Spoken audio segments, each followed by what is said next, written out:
I just pick him up and just keep slamming him into the floor until he break his neck.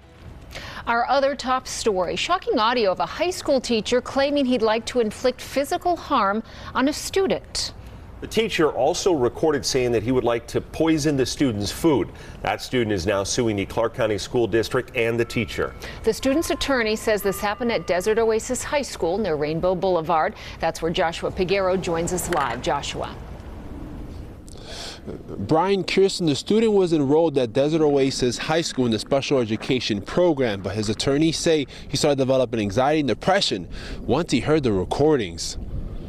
I'd love to get him in a room and just beat them. I'd pick him up and just keep throwing it. I just don't like him. Attorneys say this is the voice of teacher Courtney Billups describing what he wants to do to a student who minutes earlier left the classroom. I just pick him up and just keep slamming him into the floor until he break his neck. That's a kid that I just don't like him.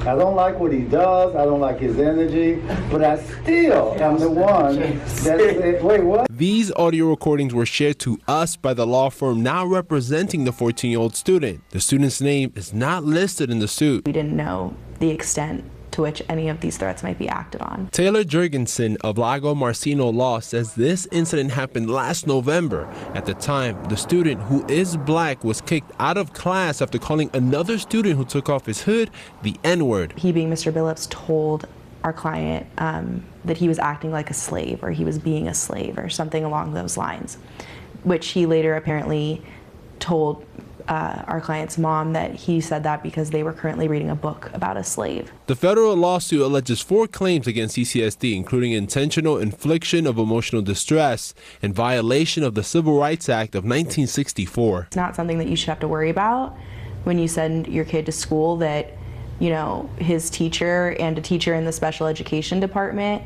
is going to threaten your kid's life. Now, the 14-year-old student is no longer at Desert Oasis, and he's continuing his studies at another school. Reporting live near Rainbow and Cactus, Joshua Piguero, 8 News Now.